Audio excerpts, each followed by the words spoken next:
the dusty village of Ketu, where the Harmattan winds carried whispers of both hope and despair, lived a girl named Amara, whose beauty rivaled the morning sun over the baobab trees.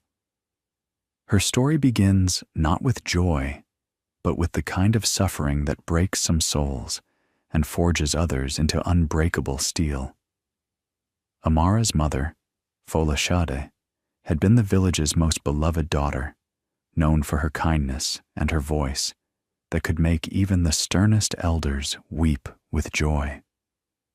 When yellow fever claimed Folashade's life, leaving behind a 7-year-old daughter and a heartbroken husband named Babatunde, the entire village mourned as if they had lost their own child. Babatunde, a humble yam farmer whose hands knew only honest work, found himself drowning in grief so deep that he could barely tend to his crops, let alone raise a daughter alone. The rains that year seemed to cry with him, flooding the fields and washing away not just the harvest, but hope itself. Little Amara, with her mother's gentle eyes and stubborn spirit, tried to comfort her father, but children cannot heal wounds that cut so deep into a man's soul. In his desperate loneliness, Babatunde made a decision that would haunt the rest of his days. Within 6 months of Folashade's burial, Babatunde married Mama Aduni, a widow from the neighboring village, whose silver tongue and calculated tears convinced him she would be a loving mother to Amara. Mama Aduni came with her own 2 children, Aduni and Taiwo, and promises sweeter than palm wine about creating a new family built on love and unity. The wedding celebration lasted 3 days, with drums echoing across the hills and the entire village dancing late into the night, believing they were witnessing the beginning of healing for poor Babatunde and little Amara. Mama Aduni wore the finest wrapper she owned, her head held high as she accepted the blessings of the elders and the congratulations of the women who praised her generosity in taking on another woman's child. She spoke beautifully about honoring Folashade's memory and raising Amara as her own flesh and blood, words that brought tears to the eyes of those who remembered how deeply Folashade had been loved. But beneath her practiced smiles and rehearsed speeches, Mama Aduni's heart harbored seeds of resentment and calculation that would soon grow into a thorny tree of cruelty. The village celebrated what they thought was a new beginning, never imagining they were witnessing the first act of a tragedy that would unfold over the next 10 years. The transformation began slowly, like poison seeping through clear water. In the first months, Mama Aduni maintained her facade of loving stepmother, braiding Amara's hair with gentle hands and cooking her favorite meals, always careful to perform these acts of kindness when Babatunde or neighbors might be watching. But when the compound was empty and no witnesses remained, her true nature emerged like a snake shedding its skin. Amara found herself assigned increasingly difficult chores while Aduni and Taiwo played under the mango tree, their laughter a constant reminder of their favored status. The kitchen became Amara's domain not by choice, but by force, where she learned to prepare elaborate meals for a family that barely acknowledged her existence at the dining mat. Her small hands grew calloused from grinding pepper and palm nuts. Her back ached from bending over the 3-stone fire, and her spirit slowly dimmed under the weight of endless labor. Mama Aduni's cruelty was calculated and systematic, designed to break Amara's will without leaving obvious marks that might alert the village to what was happening behind the mud walls of their compound. When Amara tried to tell her father about the unfair treatment, Mama Aduni's tears flowed like the Niger River, convincing Babatunde that his daughter was simply struggling to adjust to having siblings and a new mother figure. As the years passed, Amara's life became a cycle of suffering that seemed to have no end. She woke before dawn to fetch water from the village well, walking 2 miles each way with heavy clay pots balanced on her head, while other children her age still slept peacefully in their beds. Her daily routine included sweeping the entire compound, washing clothes by the riverside, cooking 3 meals, tending to the goats and chickens, and completing whatever additional tasks Mama Aduni devised to keep her busy from sunrise to long after sunset. The other village children gradually stopped inviting her to play, partly because she never had time, and partly because Mama Aduni had begun spreading whispers about Amara's difficult nature and ungrateful attitude toward her new family. At the riverside where women gathered to wash clothes and share gossip, Mama Aduni would sigh dramatically and speak of her burden in caring for that child, while her own children were models of respect and obedience. The village women, busy with their own struggles and children, chose to believe these carefully constructed lies rather than investigate the truth behind closed doors. Amara learned to wash clothes in silence while the other girls chatted about their dreams and fears, her own voice growing smaller with each passing day until she almost forgot how to speak up for herself. Her father, exhausted from working harder to support his expanded family and blinded by his new wife's manipulations, failed to see how his beloved daughter was slowly disappearing before his eyes. By the time Amara reached 17, she had become a ghost in her own home, invisible except when labor was needed. Her once bright eyes now held the wary look of a hunted animal, constantly watching for the next blow or harsh word. Mama Aduni's cruelty had evolved from mere neglect to active abuse, slapping Amara for imagined infractions, denying her meals when the mood struck, and forcing her to sleep in the kitchen on a thin mat while cockroaches scurried around her in the darkness. The beautiful wrapper her mother had left her was long gone, replaced by tattered clothes that barely covered her thin frame, while Aduni and Taiwo wore new outfits for every festival and celebration. Amara's education had stopped at primary school when Mama Aduni convinced Babatunde that the money would be better spent on her own children's schooling, claiming that Amara was too slow to benefit from further learning. The village teacher, Mr. Olomidi, had protested this decision, knowing Amara to be one of his brightest students, but his concerns were dismissed with more of Mama Aduni's masterfully crafted lies about Amara's supposed behavioral problems. As her 17th birthday approached, unmarked and unnoticed by anyone in her household, Amara had begun to believe the cruel words that had been poured into her ears like acid, that she was worthless, unwanted, a burden that no one could love. She had forgotten the sound of her mother's lullabies and the warmth of her father's embrace from those precious early years before darkness descended upon her world. The final betrayal began with debts that Mama Aduni had hidden from her husband like a festering wound. Her appetite for fine things and her determination to elevate her own children's status in the village had led her to borrow money from questionable sources, always promising to repay with interest that grew like weeds in fertile soil. When Aduni needed new clothes for her secondary school graduation, Mama Aduni borrowed from the local moneylender. When Taiwo wanted to attend a prestigious vocational school in the state capital, she borrowed again. Each time, she convinced herself that the next harvest or some unexpected fortune would provide the means to settle her debts. But the creditors were not patient men.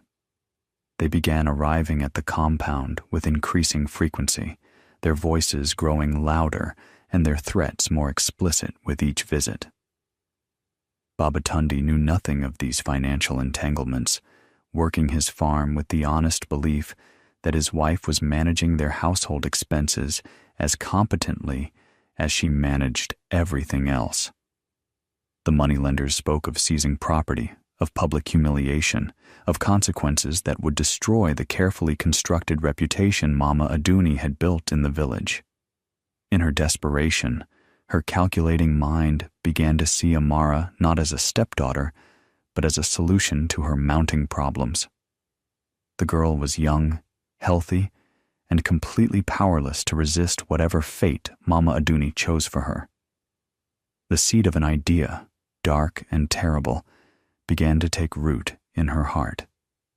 The marketplace of Ketu had seen many transactions over the years, but nothing quite like what was about to unfold on that sweltering Tuesday morning in the dry season. Mama Aduni had spent days preparing for this moment, spreading careful rumors about finding Amara a good position in the city, work that would help the family while giving the girl opportunities she could never have in the village. She had contacted men who dealt in such arrangements, negotiating terms that made her stomach churn even as her greed overrode her conscience. Amara was told they were going to the market to buy supplies for Aduni's graduation ceremony. Innocent enough that she felt no alarm as they walked through the familiar dusty paths between compounds.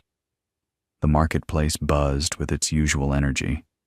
Vendors calling out their wares, children chasing chickens between the stalls, women haggling over prices with theatrical indignation. But today, Mama Aduni had a different purpose than buying yams or palm oil. She led Amara to the center of the market square, where a small crowd had already gathered, drawn by the promise of witnessing something unusual. The girl's confusion turned to horror as Mama Aduni began speaking loudly about her burden and her need to find someone willing to take responsibility for this ungrateful child who had eaten her food and worn her clothes for too many years. The words hit Amara like physical blows, each syllable designed to strip away her dignity in front of people who had known her since birth. As Mama Aduni continued her public humiliation of Amara, the girl stood frozen in the center of the marketplace, her thin frame trembling like a leaf in Harmattan wind. The torn wrapper that barely covered her body seemed to shrink under the stares of the gathering crowd, and her bare feet shifted nervously in the red dust that covered everything in the dry season. Some villagers shook their heads in pity, remembering the bright-eyed child who used to help her mother sell vegetables in this very market. But others watched with the morbid curiosity that draws people to witness another's downfall. Mama Aduni's voice rose above the normal marketplace chatter, drawing more spectators like vultures circling carrion, each word carefully chosen to paint Amara as an unwanted burden rather than an abused child. 17 years I have fed this mouth, she declared, grabbing Amara's wrist and raising her arm like a market trader displaying goods. 17 years of my husband's hard-earned money wasted on this thankless girl who brings nothing but trouble to our home. The crowd murmured and whispered, some recognizing the performance for what it was, but lacking the courage to intervene in what they saw as a family matter. Amara's eyes darted desperately through the faces surrounding her, searching for one person who might speak up for her, defend her, remember the child she had been before Mama Aduni's poison transformed her into this broken creature standing in the dust and shame. From the crowd emerged several men whose presence made the honest villagers step back instinctively, their expensive clothes and gold teeth marking them as the type who profited from others' desperation. These were the buyers Mama Aduni had contacted, men who dealt in human transactions with the casual efficiency of cattle traders, their cold eyes appraising Amara like she was livestock to be evaluated for strength and potential profitability. The girl's blood turned to ice water as she realized what was happening, understanding finally that this was not just another public humiliation, but something far worse. One of the men, a fat creature whose rings caught the sunlight as he gestured, circled Amara slowly while discussing her potential value with Mama Aduni, in voices just loud enough for the crowd to hear. "She's thin but healthy," he observed clinically, "and young enough to work for many years without complaint. My clients in the city always need girls who know how to cook and clean and keep their mouths shut." The marketplace had fallen eerily quiet, even the goats and chickens seeming to sense that something terrible was unfolding in their midst. Mama Aduni's asking price of 50,000 naira drew gasps from the assembled villagers, a sum that represented more money than most families saw in several years. But to these men, it was merely the opening bid in a negotiation over human flesh. Amara wanted to run, to scream, to disappear into the earth itself, but her legs felt like they were rooted in the red soil beneath her feet, and her voice had abandoned her completely when she needed it most. That's when the stranger appeared at the edge of the marketplace, like a figure stepping out of a fever dream, his presence so commanding that conversation stopped mid-sentence and heads turned to stare. He was tall and elegant, moving with the fluid grace of someone accustomed to power, wearing a traditional agbada of such fine quality that its white fabric seemed to glow in the harsh sunlight. Gold threads were woven through the embroidery in patterns that spoke of master craftsmen and unlimited resources, while his leather slippers gleamed like polished ebony despite the dusty ground beneath his feet. The expensive SUVs parked at the marketplace entrance suddenly made sense, their tinted windows and armed drivers explaining how such obvious wealth had arrived in Ketu without advance warning. The stranger's face was impassive as he surveyed the scene before him, his dark eyes taking in every detail from Amara's torn clothing, to Mama Aduni's calculating expression, to the crowd of spectators who had gathered to witness this human auction.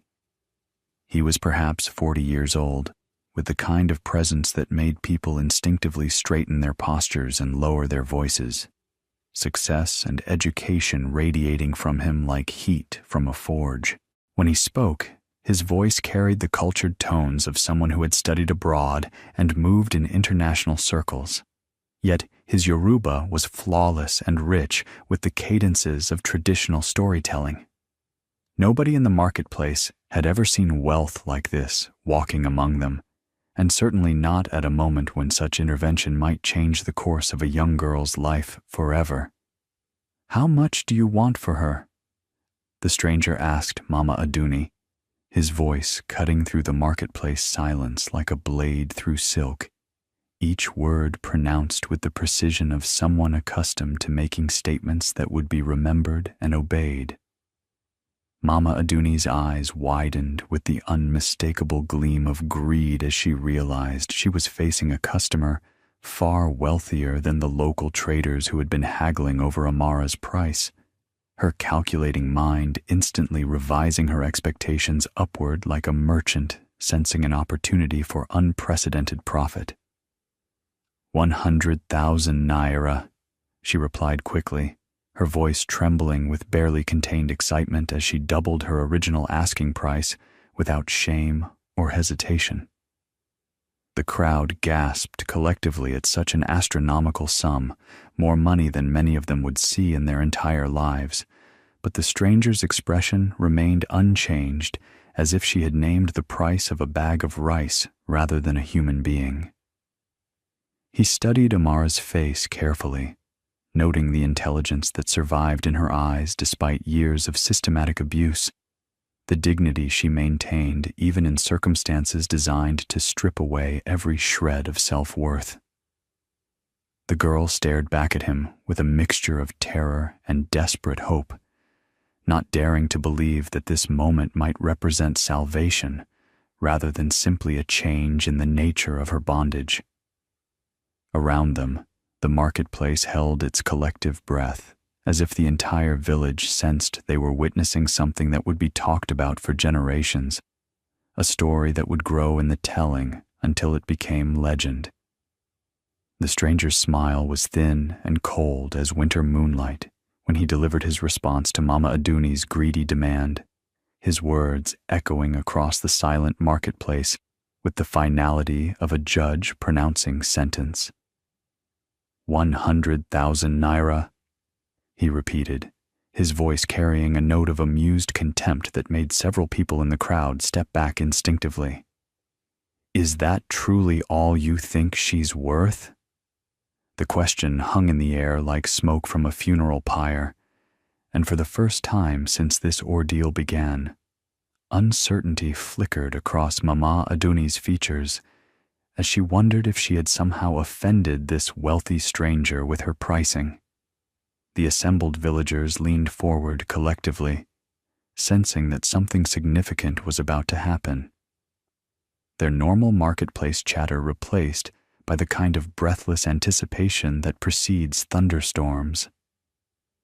When the stranger spoke again, his voice carried across the entire market square with the authority of someone accustomed to making pronouncements that would reshape lives and destinies. I'll give you 5 million naira for her, he announced calmly, as if he were discussing the weather rather than an amount of money that exceeded the combined wealth of everyone present. The silence that followed was so complete that even the ever-present Harmattan wind seemed to pause in its eternal dance across the red earth, and somewhere in the distance, a rooster crowed as if announcing the dawn of a new age in the small village of Ketu. The marketplace erupted into chaos as the impossible sum registered in the minds of the assembled crowd, voices rising in a babble of disbelief, excitement, and speculation about who this mysterious stranger might be, and why he would pay such an astronomical price for a village girl that her own stepmother had been eager to sell for a fraction of that amount. Mama Aduni's face went through a series of expressions like a woman watching the seasons change in fast motion, from greed to shock to suspicion to a desperate kind of hunger that made her hands shake as she contemplated more money than she had ever imagined possessing. The professional traders, who had been negotiating for Amara, stepped back with expressions of defeated amazement, recognizing that they had been completely outbid by someone operating on a financial level they could never hope to reach. Amara herself stood frozen in the center of the swirling crowd, her mind unable to process what was happening to her, whether this represented rescue or simply a more expensive form of slavery under a master wealthy enough to pay princes' ransoms for his property. The stranger waited patiently for the commotion to subside, his calm presence serving as an anchor of stability in the storm of emotions and excitement that his offer had unleashed upon the marketplace. When silence finally returned, broken only by the nervous shuffling of feet and the distant sound of drums from some celebration in another part of the village, he stepped forward and extended his hand toward Amara with a gentleness that contrasted sharply with the commercial brutality of everything that had preceded this moment. "My name is Olumide Adebayo," the stranger said, his voice now soft enough that only Amara could hear him clearly, though the entire marketplace strained to catch every word of this conversation that would determine the girl's fate. "I am not here to buy you like livestock, or to add you to some collection of servants or concubines. I saw what was happening here, and I could not allow it to continue without offering you an alternative." His words were spoken in the gentle tone of someone addressing a frightened animal, recognizing that Amara had been so traumatized by years of abuse that trust would have to be earned slowly and carefully. The girl's eyes searched his face desperately for signs of deception or hidden cruelty, her experience having taught her that kindness was often a mask worn by those with the worst intentions. But there was something in his expression, a quality of genuine concern that she had not seen directed toward her since her mother's death, that made her voice her first words since this nightmare began. "Why?" she whispered, the single syllable carrying the weight of 17 years of suffering and confusion about why the world had treated her with such consistent brutality. Olumide's answer came not in words but in actions, as he removed his own fine outer robe and draped it gently around her shoulders, covering her torn clothing and restoring a measure of dignity to her appearance before the watching crowd. The gesture sent a murmur through the marketplace, as such an act of respect and protection was completely unprecedented in a transaction that everyone had assumed was purely commercial in nature. As the impossible sum of money changed hands with the efficiency of a major business transaction, Mama Aduni's hands trembled so violently that she could barely count the crisp bills that represented more wealth than she had ever dreamed of possessing, her eyes wide with the kind of fevered excitement that comes to those who suddenly find themselves holding the answer to all their problems and desires. The village witnesses watched in stunned silence as months of their combined income passed from one person to another as easily as trading a few cola nuts, the casual nature of such enormous wealth making them question everything they thought they knew about money and power and the possibilities that existed beyond their small corner of the world. Olumide's men handled the logistics with professional discretion, one of them producing a briefcase filled with neatly stacked currency, while another documented the transaction with the thoroughness of someone accustomed to dealing with large sums and legal requirements. Through it all, Amara stood wrapped in the stranger's fine robe, like a sleepwalker caught in someone else's dream, her mind struggling to process the reality that her life had just been purchased by a man who claimed he was not actually buying her at all. The contradiction made no sense to someone whose understanding of transactions had been shaped by 17 years of being treated as property rather than person. But something in Olumide's manner suggested that perhaps the world contained possibilities she had never been allowed to imagine. As the briefcase closed with a soft click and the money disappeared into Mama Aduni's eager hands, the girl who had woken up that morning as an unwanted burden found herself transformed into the most expensive purchase in the history of Ketu village, though what exactly had been purchased remained a mystery that would only be solved in the days and weeks to come. The journey from Ketu to Lagos passed like a fever dream for Amara, the landscape outside the luxury vehicle's windows transforming with each mile from the familiar red earth and scattered compounds of her childhood to the concrete and glass towers of a world she had only heard described in hushed whispers by traders who claimed to have visited the great city by the sea. Olumide sat across from her in respectful silence, recognizing that she needed time to process the enormous changes that had just occurred in her life, occasionally offering her water or fruit from a small cooler, but making no demands for conversation or explanation of her circumstances. The vehicle itself was a revelation to someone who had never ridden in anything more luxurious than the back of a friend's motorcycle, its leather seats softer than any bed she had ever known, and its air conditioning creating a bubble of comfort that seemed to exist outside the harsh realities of the world she was leaving behind. Through the tinted windows, she watched her country unfold in ways she had never imagined, from small market towns bustling with commercial energy to industrial complexes that stretched beyond the horizon like mechanical forests, each new sight expanding her understanding of how vast and varied the world actually was beyond the boundaries of her village. As they entered the outskirts of Lagos, the sheer scale of human activity overwhelmed her senses completely. Millions of people living and working in a space that seemed to pulse with its own electric heartbeat, their movements creating patterns too complex for her rural mind to fully comprehend. The transition from everything she had ever known to this urban ocean of possibility and danger left her feeling like a small boat caught in currents far stronger than anything she was equipped to navigate. But somehow the presence of the man who had rescued her provided an anchor of stability in the chaos of new experiences threatening to drown her completely. Olumide's Lagos mansion existed on a scale that challenged Amara's ability to believe in the evidence of her own eyes, its marble floors and crystal chandeliers, representing a level of luxury that surpassed anything she could have imagined, even in her most fantastic childhood dreams about palaces and kingdoms from her mother's bedtime stories. The staff who greeted their arrival were uniformed and professional, their movements coordinated with the efficiency of people accustomed to serving someone whose wealth commanded automatic respect.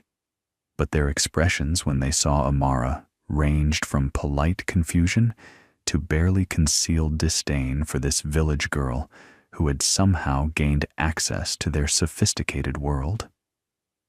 Mrs. Adebola, the head housekeeper, approached Olumide with the familiarity of long service and asked in carefully modulated tones about the young lady's position in the household, her diplomatic language masking deeper questions about why her employer had brought home someone so obviously out of place in their refined environment. "She is my guest," Olumide replied firmly, his tone carrying an unmistakable instruction that Amara was to be treated with the same respect accorded to any visitor of importance, regardless of her background or current appearance. The staff accepted this directive with professional composure, but Amara could feel their skeptical glances following her as she was led through corridors lined with artwork worth more than entire villages, her bare feet silent on floors that reflected her image like still water. A beautifully appointed guest suite was prepared for her use, complete with a bathroom larger than the entire kitchen where she had slept for most of her teenage years. But luxury without context felt more overwhelming than comforting to someone whose life had been defined by scarcity and struggle rather than abundance and choice. The first weeks in Lagos passed in a blur of experiences that left Amara feeling like an actress trying to perform in a play written in a language she didn't understand, every social interaction revealing new depths to her ignorance about how wealthy people conducted their lives and relationships. Olumide hired tutors to help her learn proper English, mathematics, and basic business concepts, treating her education as an investment in her future rather than charity for someone he had rescued from desperate circumstances. The tutors were patient and professional, but she could sense their surprise at how quickly she absorbed new concepts despite her limited formal schooling, her natural intelligence having been suppressed but not destroyed by years of systematic discouragement from Mama Aduni. He took her to museums where she saw artifacts from kingdoms she had never heard of, to concerts where music filled spaces designed to showcase the finest artistic achievements of human civilization, to cultural events that exposed her to ideas and perspectives that expanded her understanding of what life could offer beyond mere survival.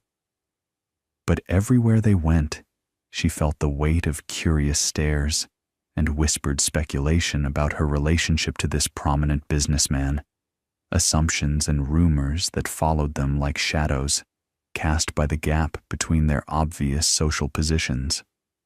The clothes he bought for her were beautiful and expensive, transforming her appearance from village poverty to urban sophistication. But she felt like an imposter wearing costumes for a role she had never auditioned for and didn't understand how to perform convincingly. Her reflection in the mirrors of exclusive boutiques showed her a young woman who looked like she belonged in this world of privilege. But inside, she remained the frightened girl who had been sold in a marketplace, constantly waiting for someone to expose her as a fraud who had somehow gained access to spaces where she clearly didn't belong. The Lagos social elite welcomed Olumide's mysterious companion with the kind of polite curiosity that wealthy people reserve for puzzles that might provide entertainment at dinner parties, their questions probing gently but persistently for information about her background, education, and family connections that might explain her sudden appearance in their exclusive circles.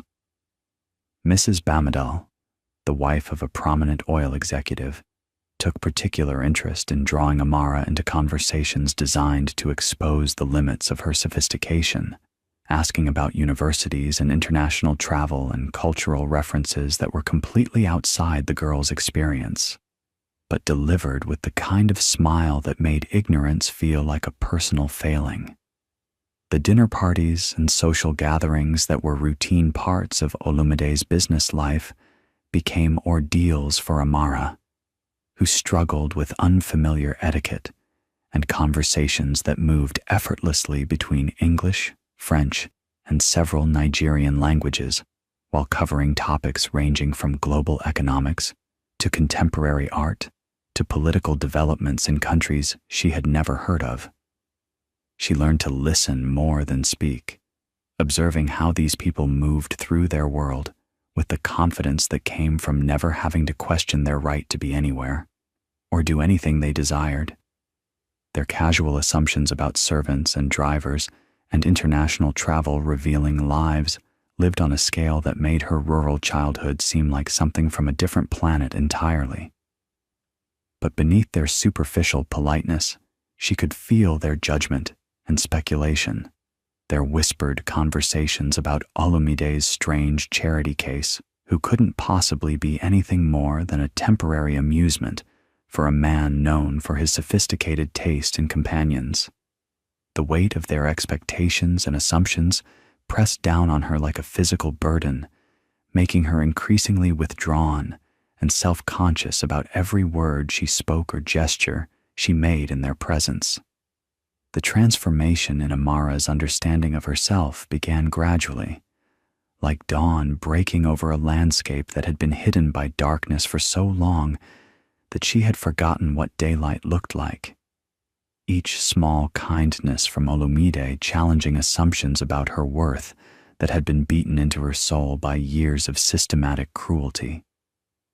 He never demanded anything from her beyond her company at meals and social events, never suggested that his rescue came with expectations of gratitude expressed through submission or service, treating her instead like a person whose thoughts and feelings mattered as much as those of any other human being he encountered. When she made mistakes in social situations or struggled with concepts that seemed elementary to people who had grown up with privilege, he offered gentle guidance without the exasperation or contempt she had learned to expect from others when she failed to meet their standards. His business associates and social contacts received clear signals that Amara was under his protection and that any disrespect toward her would be considered a personal insult to him, a boundary that gradually earned her a measure of cautious acceptance, even from those who remained puzzled by her presence in their world. The revelation that someone of his wealth and status would choose to defend her dignity rather than exploit her vulnerability was so foreign to her experience that she initially suspected some hidden motive or delayed demand for payment that would eventually be revealed. But as weeks turned to months, and his consistent kindness never wavered or came with strings attached, she began to understand that perhaps the world contained types of men she had never encountered. People who could possess power without needing to abuse it, and wealth without requiring that others suffer for their benefit. The Lagos Charity Gala represented everything that Amara had learned to fear about high society events. But Olumide's gentle insistence that she accompany him carried an undertone of significance that suggested this evening would be different from their previous social outings together. The venue was one of Lagos's most exclusive hotels, its ballroom glittering with crystal chandeliers and filled with the kind of people whose photographs appeared regularly in society magazines, their jewelry and designer clothing representing more money than most Nigerian families would see in several lifetimes. Amara wore a gown that had been custom-made for the occasion, its deep blue fabric flowing like water around her now confident figure, while diamonds that Olumide had insisted on lending her caught the light with every movement. transforming her into someone who looked like she belonged among the city's most prominent citizens. The photographers at the entrance flashed their cameras with increased interest when they saw Olumide arriving with his mysterious companion. Their questions shouted over the crowd, reflecting the curiosity that had been building in Lagos social circles about the identity and background of the woman who had been appearing at his side with increasing frequency. But tonight, something was different in his manner toward her, a protective intensity that went beyond his usual courtesy, as if he had decided that the time for hiding their relationship behind the polite fiction of friendship had finally ended. As they entered the ballroom together, Amara felt the familiar weight of curious stares and whispered speculation. But for the first time since arriving in Lagos, she found herself caring less about other people's opinions and more about the man whose presence beside her had become the anchor that kept her steady in turbulent social waters. The confrontation that would define the rest of Amara's life began when Mrs. Bamidel approached their table with the predatory smile of someone who had been waiting all evening for an opportunity to satisfy her curiosity about Olumide's unusual choice of companion. Her opening remarks delivered with the kind of false sweetness that barely concealed malicious intent. "My dear Amara," she began, her voice carrying clearly across the surrounding conversations, "you've been such a mystery to all of us. Tell me, what university did you attend? I'm always interested in meeting other educated women." The question was designed to expose Amara's lack of formal education in front of the assembled elite, a public humiliation that would establish her true social position and perhaps shame Olumide into reconsidering his association with someone so obviously beneath his usual standards. For a moment, Amara felt the familiar paralysis that had defined her response to cruelty for most of her life, the urge to apologize for her inadequacies and retreat into the silence that had once been her only protection against further abuse. But then she looked across the table at Olumide, whose eyes held not embarrassment or disappointment, but a quiet confidence in her ability to handle this challenge, and something inside her shifted like tectonic plates, finding new alignment after years of instability. The girl who had been sold in a marketplace no longer existed, replaced by a woman who had survived the worst that life could offer and emerged with her dignity intact. Someone who understood that true worth was not measured by degrees or social connections, but by character forged in the fires of adversity. "You're right that I didn't attend university," Amara replied, her voice steady and clear as she met Mrs. Bamidel's gaze directly, refusing to show the shame or embarrassment that the older woman clearly expected to see in response to such a pointed question. "My education was different from yours, but perhaps no less valuable for being earned through experience rather than classroom study." The ballroom had grown quieter as other conversations paused, people sensing that they were witnessing something more significant than routine social chatter, their attention focusing on this unexpected drama unfolding at one of the most prominent tables in the room. Mrs. Bamidel's smile faltered slightly as she realized that her intended victim was not responding according to the script she had imagined, but she pressed forward with the cruelty that wealthy people often mistake for wit when targeting those they consider inferior. "How fascinating," she continued, her tone dripping with condescension. "And what exactly did this alternative education teach you that those of us with formal schooling might have missed?"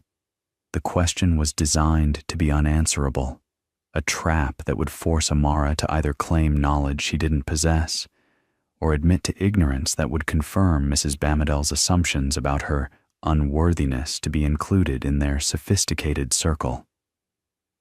But instead of retreating or apologizing, Amara leaned forward slightly, her posture conveying the quiet confidence of someone who had found her voice after years of enforced silence and would not be intimidated by anyone ever again, regardless of their wealth or social position.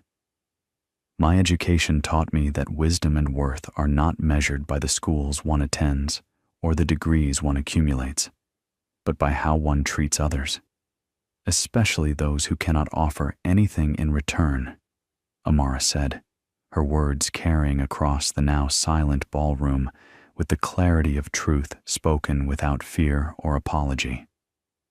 It taught me that people who use their advantages to belittle others reveal more about their own character than about their targets, and that true strength lies not in having power, but in choosing how to use it. Mrs. Bamedel's face flushed with anger and embarrassment as she realized that her attempted humiliation had backfired spectacularly, making her appear petty and cruel in front of an audience she had hoped to entertain with Amara's discomfort. The other guests watched in fascination as this young woman they had dismissed as Olumide's charity case demonstrated a dignity and intelligence that put her tormentor to shame, her words revealing depths of character that no amount of formal education could provide. I learned these lessons, Amara continued, her voice growing stronger as she spoke. In a village where people work with their hands to feed their families, where children are taught to respect their elders not because of their wealth, but because of their wisdom, where community matters more than competition. The room remained completely silent as she delivered what amounted to a gentle but devastating critique of the values that governed their elite social circle, challenging them to consider whether their sophisticated education had taught them anything about actual human decency or compassion for those less fortunate than themselves. But perhaps most importantly, Amara concluded, her eyes moving across the faces of the assembled elite who had spent the evening judging her fitness to be among them. My education taught me that a person's value is not determined by the circumstances of their birth or the amount of money in their family's accounts, but by their capacity for kindness, their willingness to help others, and their ability to remain true to their principles even when faced with adversity. The words hung in the air like a benediction, transforming what had begun as a cruel attempt at social humiliation into a moment of unexpected grace that left the entire ballroom speechless. Mrs. Bamedel found herself completely outmaneuvered by someone she had assumed would be an easy target, her sophisticated cruelty revealed as shallow and petty compared to the genuine wisdom that poverty and suffering had taught this village girl. From somewhere in the crowd came the sound of slow, deliberate applause, started by an elderly businessman whose respect for authentic character outweighed his adherence to social hierarchies, the sound spreading gradually through the ballroom until the entire assembly was acknowledging Amara's dignity with an ovation that would be remembered and discussed in Lagos social circles for years to come. Olumide reached across the table to take her hand, his smile conveying pride not just in her words, but in the courage she had shown in finding her voice after so many years of enforced silence. The girl who had once been considered worthless enough to sell in a marketplace had just proven to the most powerful people in Nigeria that true nobility has nothing to do with birth or wealth, and everything to do with character forged in the crucible of authentic human experience. But the evening's revelations were far from over, as a commotion near the ballroom entrance announced the arrival of uninvited guests whose presence would transform this night from a triumph of personal dignity into a reckoning with the past that Amara thought she had left behind forever. Hotel security was struggling to manage a group of villagers whose rough travel clothes and dusty appearance created a jarring contrast with the elegant surroundings, their desperate voices rising above the refined conversations as they demanded to see the girl who was taken from our village.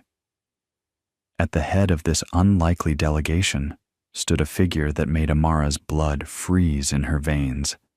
A woman whose face had haunted her nightmares for months, but whom she had hoped never to see again in this lifetime. Mama Aduni had come to Lagos, her calculating eyes surveying the opulent ballroom with the predatory intensity of someone seeking new opportunities for profit, her presence threatening to drag Amara back into the darkness from which she had only recently emerged. The woman who had sold her own stepdaughter like livestock had somehow tracked them to this exclusive event, bringing with her a delegation of villagers whose motivations remained unclear, but whose very presence suggested that the past was not as buried as Amara had hoped. The elegant guests stepped back in confusion and distaste as these rural intruders disrupted their sophisticated evening, their whispered questions revealing complete ignorance about the connection between this unseemly intrusion and the poised young woman who had just delivered such an eloquent defense of her own dignity. Olumide rose from his chair with the controlled grace of someone accustomed to managing crises, his protective instincts engaging as he positioned himself between Amara and whatever new threat these unexpected arrivals might represent to the peace she had finally begun to find in her new life. Mama Aduni pushed through the crowd of security guards and startled guests with the determination of someone who had traveled hundreds of miles and would not be denied her moment of confrontation, her voice rising in theatrical lamentation as she spotted Amara across the crowded ballroom. "My daughter!" she wailed, her arms outstretched in a performance of maternal grief that would have been convincing to anyone who hadn't witnessed her cruelty firsthand, tears streaming down her cheeks as she proclaimed her desperate worry for the child who had been taken from her loving care. The assembled elite watched in bewilderment as this rural woman claimed kinship with the articulate young lady who had just impressed them with her dignity and wisdom, unable to reconcile the sophisticated person they had been observing with the narrative of rustic simplicity that Mama Aduni was weaving with expert manipulation. "I have been searching everywhere for you, my precious child," she continued, her voice carrying the perfect combination of relief and reproach that skilled manipulators use to establish emotional control over their victims. The villagers who had accompanied her nodded along with her performance, some genuinely convinced by her lies, and others too intimidated to contradict someone who had always wielded power through fear and intimidation. But Amara stood frozen beside Olumide, memories of years of abuse flooding back like a tide of poison, her carefully constructed confidence threatening to crumble under the weight of confronting the woman who had systematically destroyed her sense of self-worth through 1,000 daily cruelties. The ballroom had fallen completely silent as everyone waited to see how this dramatic reunion would unfold, the tension crackling like electricity between the elegantly dressed woman who had just defended her dignity and the roughly clothed village matron who claimed to be her loving stepmother, seeking only to protect her wayward child from exploitation. "Worried?" Amara's voice cut through Mama Aduni's theatrical performance like a sword through silk, each word precisely enunciated with the clarity she had learned from months of tutoring and the strength she had discovered through Olumide's patient encouragement. "You were worried when you dragged me to the marketplace and offered me for sale to anyone willing to pay your price?" The gasps that echoed through the ballroom revealed the shock of people who had never imagined that human trafficking could intrude upon their refined world, their comfortable assumptions about civilization and progress shattered by this revelation of brutal reality existing alongside their privileged lives. Mama Aduni's mask of maternal concern slipped for just a moment, revealing the calculating coldness beneath before she recovered her composure and launched into another wave of lies designed to reframe her actions as necessary discipline rather than criminal abuse. "You misunderstood, my child," she protested, her voice taking on the wounded tone of someone being unjustly accused. "I was only trying to find you work, to give you opportunities that our village could never provide, to help you build a better life than anything we could offer." But the villagers who had accompanied her began to shift uncomfortably as they heard Amara's version of events, their own memories of that day in the marketplace, making them question the narrative that Mama Aduni had used to justify her actions and recruit them for this journey to Lagos. Some of them had witnessed the cruelty firsthand, had seen the girl working from dawn to dusk while her step-siblings rested, had heard the harsh words and seen the deliberate humiliation that no loving parent would inflict upon any child under their care. The truth was beginning to emerge like water seeping through cracks in a dam, threatening to sweep away the carefully constructed lies that had allowed an entire community to remain silent, while an innocent child suffered systematic abuse for years without intervention or protection. The reckoning that followed transformed the elegant ballroom into a courtroom where justice would finally be served after years of injustice had gone unchallenged by those with the power to intervene, but not the courage to act. One by one, the villagers who had remained silent during Amara's years of suffering began to speak their truth, their voices growing stronger as they realized that their silence had made them complicit in cruelty that should never have been tolerated by any civilized community. "We saw how you treated that child," declared Mama Taupe, an elderly woman whose guilt had driven her to make this journey despite her age and frailty. "Making her work like a slave while your own children played, denying her food when she displeased you, forcing her to sleep with the animals while they enjoyed soft beds." Other voices joined in, creating a chorus of testimony that painted a picture of systematic abuse so comprehensive that even the sophisticated Lagos elite began to understand the magnitude of what this young woman had endured before finding her way to safety and dignity. Mama Aduni's carefully constructed facade crumbled completely as witness after witness contradicted her lies, her desperate attempts to maintain her innocence becoming increasingly frantic and unconvincing as the truth emerged from people who had finally found the courage to speak. The hotel security guards, initially confused about whether to remove the village intruders, now stood back as they realized they were witnessing something far more significant than a simple disturbance, their training inadequate to handle a situation where past and present collided with such dramatic intensity. Olamide remained beside Amara throughout this ordeal, his presence providing the strength she needed to face her tormentor without retreating into the fearful silence that had once been her only protection. His quiet confidence in her worth serving as armor against the psychological weapons that Mama Aduni had once used to control and diminish her spirit. But the most devastating blow to Mama Aduni's credibility came from an unexpected source, as the crowd of villagers parted to reveal a figure that made everyone gasp in recognition of a deception so profound that it challenged their understanding of how evil could masquerade as virtue for so many years. Babatunde stepped forward. Amara's father, very much alive despite his wife's claims that he had died months earlier, his appearance shocking, not only because of his unexpected survival, but because of the evidence it provided of betrayal so complete that it had included erasing him from his daughter's life through elaborate lies and false mourning.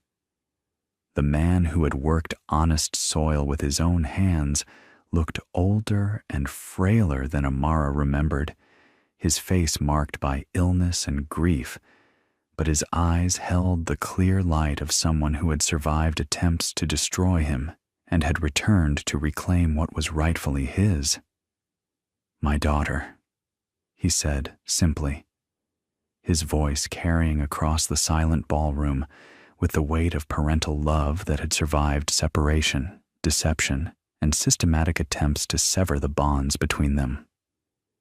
Amara ran to him with the desperate joy of someone who had mourned a loss that proved to be fabricated, their embrace witnessed by hundreds of strangers who found themselves unexpectedly moved by this reunion of family members who had been told each other was dead.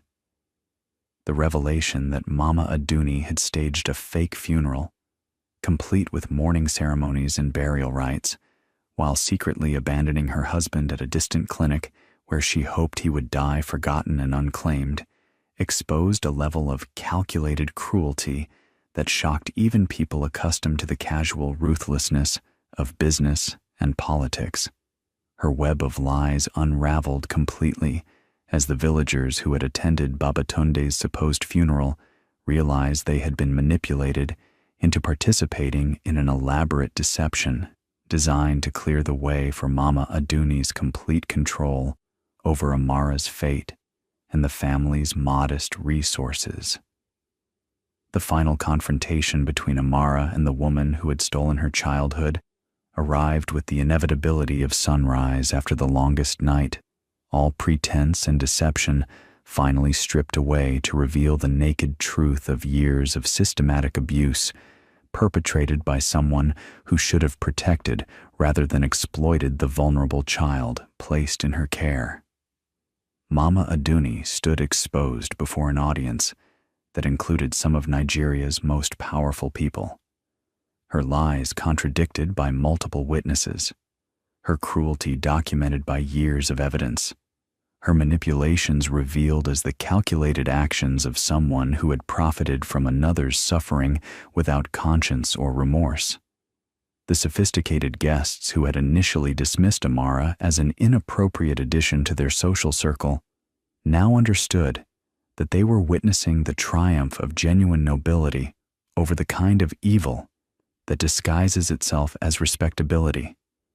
Their assumptions about worth and value challenged by the contrast between inherited privilege and earned dignity. Amara faced her tormentor with the quiet strength of someone who had survived the worst that life could offer, and emerged with her humanity intact, no longer the frightened child who had been sold in a marketplace, but a woman who understood her own worth and would never again allow anyone to diminish her sense of self through cruelty or manipulation. "You tried to break me," she said, her voice carrying clearly across the silent ballroom. "But instead, you taught me that I am stronger than anything you could do to me, that my value does not depend on your approval or anyone else's opinion of my worth." The words carried the weight of hard-won wisdom, delivered without hatred or bitterness, but with the calm certainty of someone who had found peace through forgiveness, while refusing to forget the lessons that suffering had taught her about human nature and the importance of standing up for those who cannot protect themselves.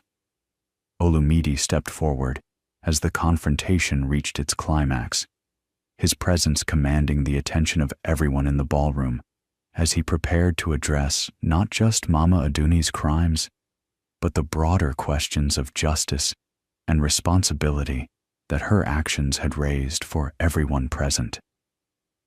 "This woman committed serious crimes against an innocent child," he declared, his voice carrying the authority of someone accustomed to making decisions that would affect thousands of lives.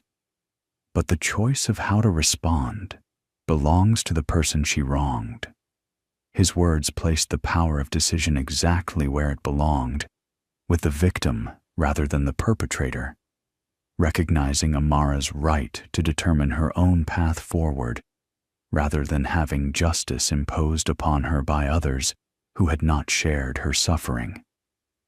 The assembled elite waited in tense silence to see whether mercy or retribution would guide Amara's response, their own values and assumptions about justice being tested by this real-world confrontation with evil that had hidden behind the facade of family relationships and community respectability. Mama Aduni's fate hung in the balance as Amara considered her options, The woman who had once held absolute power over a helpless child, now completely dependent upon the mercy of the person she had tried to destroy through years of systematic cruelty and manipulation. The irony was not lost on anyone present that the tables had turned so completely, that power had shifted from the abuser to the abused, that justice would be determined not by those who had remained silent during years of suffering, but by the one who had endured that suffering and somehow emerged with her capacity for both strength and compassion intact despite everything she had experienced. The decision that Amara announced to the hushed ballroom revealed the depth of character that suffering had forged within her, demonstrating that true strength lies not in the ability to destroy one's enemies, but in the wisdom to choose justice over revenge and healing over hatred.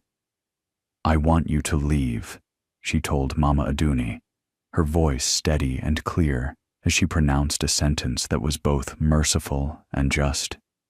"Return to the village and face the community whose trust you violated through your lies and cruelty. Live with the knowledge of what you have done and the consequences of your choices." The crowd murmured in admiration for this demonstration of grace under pressure, recognizing that Amara was choosing a path that would protect her own soul from the poison of hatred while ensuring that her tormentor would face appropriate consequences for years of systematic abuse.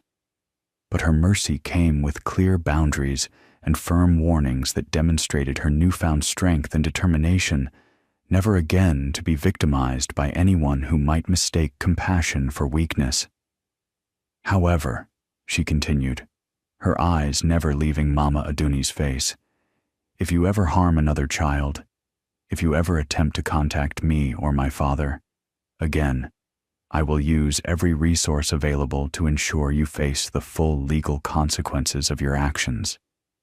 The threat was delivered with quiet conviction rather than emotional fury, making it all the more credible and powerful to everyone who heard it, including Mama Aduni herself, who finally understood that the girl she had once controlled through fear and manipulation had become a woman capable of protecting herself and others from future abuse. The transformation was complete, visible to everyone present, as the victim became the victor, not through violence or revenge, but through the moral courage to choose justice over vengeance and healing over hatred, setting an example that would inspire others to find their own strength in the face of adversity and injustice. As Mama Aduni slunk away into the Lagos night, her dreams of easy money and continued manipulation shattered by the courage of the young woman she had tried to destroy. The ballroom erupted in spontaneous applause that recognized not just Amara's personal triumph, but the larger victory of human dignity over systematic cruelty and abuse.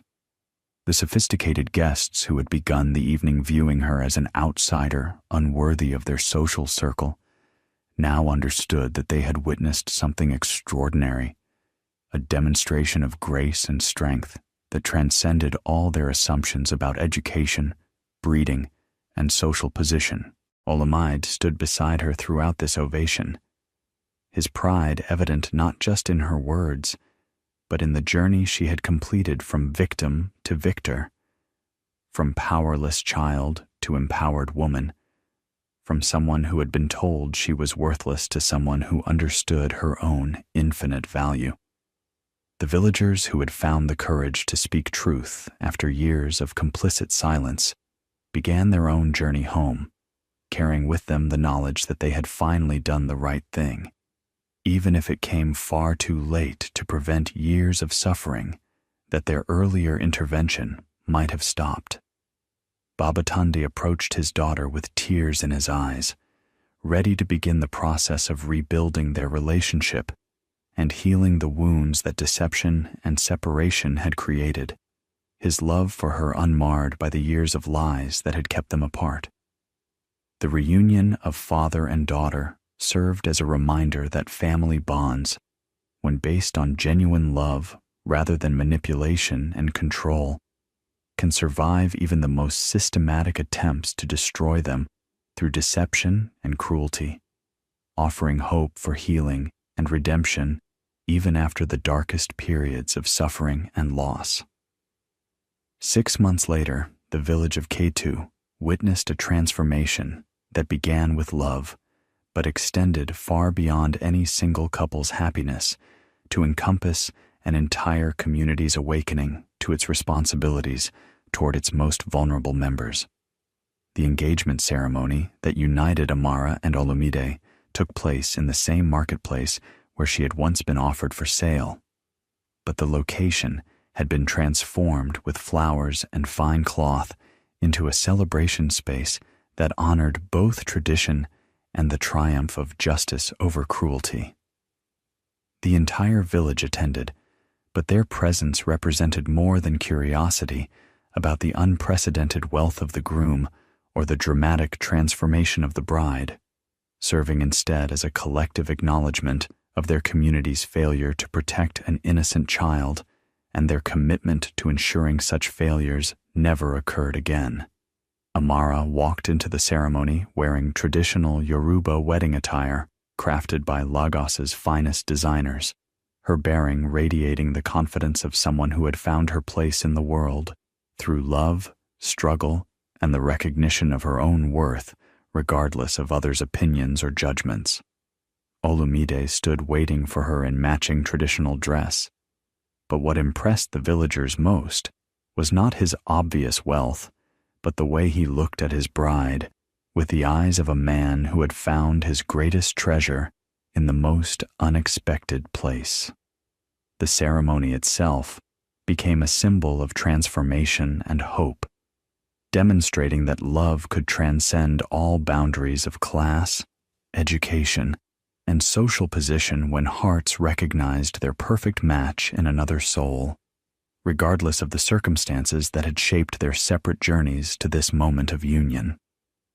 The celebration that followed lasted for days, but more significant than the festivities were the changes already beginning to reshape the community that had produced such a remarkable woman, despite its earlier failures to protect and nurture her during her most vulnerable years. The legacy of Amara and Olumide's love story extended far beyond their personal happiness to create lasting changes that would protect future generations of children from the kind of systematic abuse that had nearly destroyed her spirit and stolen her future. Olumide's foundation invested not just in schools and clinics, but in education programs that taught communities about child welfare and the responsibility of adults to speak up when they witnessed abuse, ensuring that silence would never again enable cruelty to flourish unchallenged. The new school rising from the red earth of Ketu would bear Amara's mother's name, honoring Folashade's memory while providing opportunities that might have prevented her daughter's suffering if they had existed years earlier, when intervention could have changed everything. Clean water systems and solar power brought practical improvements to daily life, but the more important transformation was cultural, as the village grappled with its collective failure to protect one of its own children and committed to creating a community where such failures could never happen again. Amara herself became more than just a success story, serving as an advocate for vulnerable children throughout Nigeria and using her platform to ensure that others would not suffer in silence, as she had for so many years. Her marriage to Olumide proved that true love recognizes character over circumstances, that genuine partnership can bridge any gap in background or education, and that the greatest treasures in life are often found in the most unexpected places by those wise enough to see beyond surface appearances to the hearts beneath. As they stood together in the village that had shaped her through both cruelty and resilience, watching construction equipment prepare the ground for institutions that would transform countless lives, they knew that their love story was just beginning and that its ultimate meaning lay not in their personal happiness, but in the hope and opportunity they could create for others who faced their own struggles against injustice and despair. In the years that followed, the story of the girl who was sold in a marketplace and the billionaire who saw her true worth would be told and retold throughout Nigeria and beyond, inspiring young women to believe that their current circumstances need not determine their ultimate destiny. Villages throughout West Africa began examining their own practices and traditions, questioning whether respect for family authority had sometimes enabled abuse to flourish unchallenged, creating new mechanisms for protecting vulnerable children regardless of their family situations. Amara and Olumide's foundation grew into a powerful force for social change, but their greatest achievement remained their demonstration that love, when it is genuine and based on recognition of character rather than circumstances, can transform not just individual lives, but entire communities and cultures. The marketplace in Ketu, where Amara had once faced her darkest hour, became a symbol of hope and transformation. Visited by people from across Africa who came to hear the story of how dignity triumphed over degradation, how love conquered cruelty, and how one young woman's courage to speak truth in the face of power had changed the course of countless other lives. As our ancestors knew, and this story confirms, true wealth cannot be measured in gold or silver, but only in the love we give and receive, the courage we show in defending the innocent, and the wisdom to recognize that every human being possesses infinite worth, regardless of the circumstances of their birth or the hardships they have endured. The girl who was once considered worthless enough to sell had become priceless beyond measure, not because of the luxury that surrounded her, but because of the character that suffering had revealed and love had polished into brilliant radiance for all the world to see and admire.